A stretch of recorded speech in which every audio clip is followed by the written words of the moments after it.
IPS की joining से पहले क्या क्या होता है, तो चलिए जानते हैं इस वीडियो में। भारतीय पुलिस सेवा, इंडियन पुलिस सर्विस भारत की 3 प्रमुख अखिल भारतीय सेवाओं आईएएस, आईपीएस, आईएफएस में से एक है। आईपीएस अधिकारी बनने के लिए कठिन मेहनत, सही रणनीति और कई चरणों की प्रक्रिया को पार करना होता है। इसमें सिविल सेवा परीक्षा से लेकर फाउंडेशन कोर्स और पुलिस प्रशिक्षण तक का सफर शामिल होता है। जैसे सिविल सेवा परीक्षा यूपीएससी यानी यूनियन पब्लिक सर्विस कमीशन द्वारा आयोजित सिविल सेवा परीक्षा से होती है। ये परीक्षा देश की सबसे प्रतिष्ठित और कठिन परीक्षाओं में से एक मानी जाती है। आवेदन प्रक्रिया: उम्मीदवार यूपीएससी की आधिकारिक वेबसाइट पर जाकर परीक्षा के लिए आवेदन करते हैं। आवेदन में व्यक्तिगत जानकारी, शिक्षा संबंधी विवरण और अपनी प्राथमिक सेवाओं आईएएस, आईपीएस, आईएफएस आदि का चयन करना होता है। परीक्षा के चरण: सिविल सेवा परीक्षा 3 चरणों में आयोजित होती है।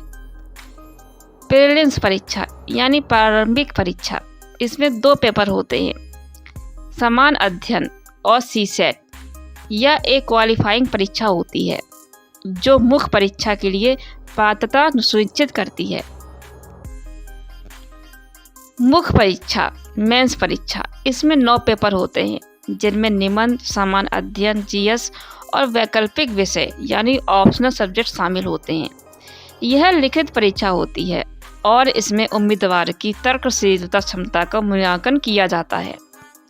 इंटरव्यू: इसमें अभ्यर्थियों की प्रशासनिक क्षमता, आत्मविश्वास और फैसला लेने की क्षमता की जांच की जाती है। रैंकिंग और सेवा का चयन: मुख्य परीक्षा और इंटरव्यू के कुल अंकों के आधार पर अंतिम मेरिट सूची बनाई जाती है। उच्च रैंक प्राप्त करने वाले अभ्यर्थियों को चयनित किया जाता है।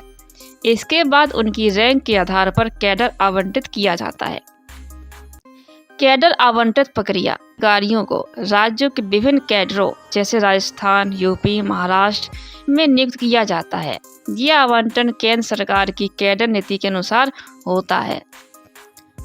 फाउंडेशन कोर्स: इस अधिकारियों को मसूरी स्थित लाल बहादुर शास्त्री राष्ट्रीय प्रशासनिक अकेडमी यानी लबासना में प्रशिक्षण के लिए बुलाया जाता है।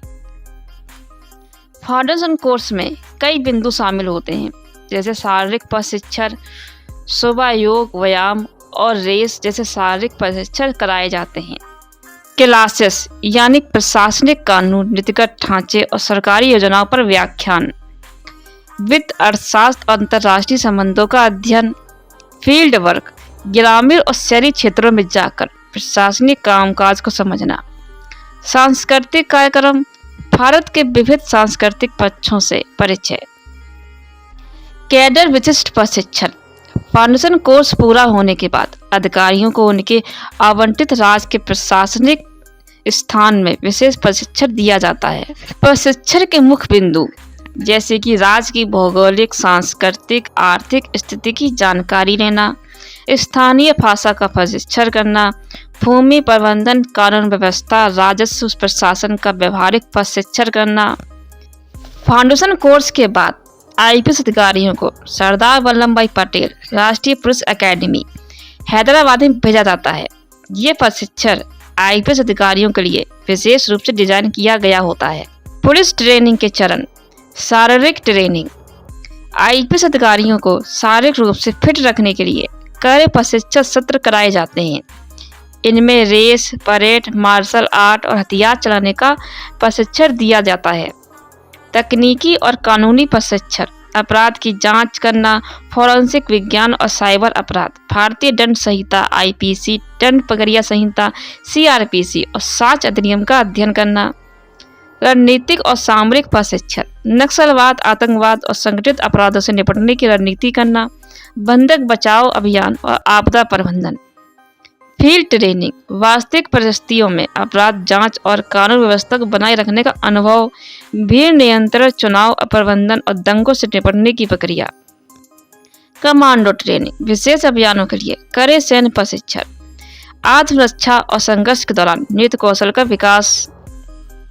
पुलिस अकेडमी से प्रशिक्षण पूरा करने के बाद आईपीएस अधिकारी को सहायक पुलिस अधीक्षक के रूप में उनके आवंटित राज्य में तैनात किया जाता है।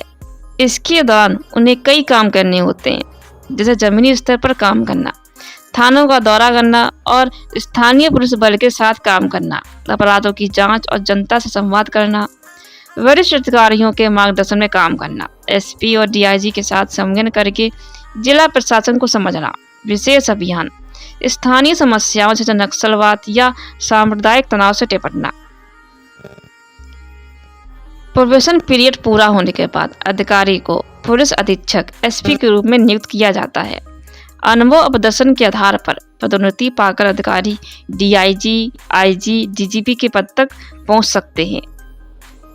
आईपीएस बनने के लिए जरूरी योग्यताएं और कौशल क्या हैं? जैसे कि शारीरिक और मानसिक फिटनेस। अधिकारी को हमेशा शारीरिक और मानसिक रूप से सक्रिय रहना पड़ता है। नेतृत्व क्षमता, पुलिस बल का नेतृत्व करना और कठिन परिस्थितियों में सही फैसला लेना। सामाजिक जागरूकता, जनता की समस्याओं को समझना और उन्हें हल करना। साहस और दृढ़ता, आपातकालीन स्थितियों और अपराधों से निपटने के लिए साहसिक फैसला लेना।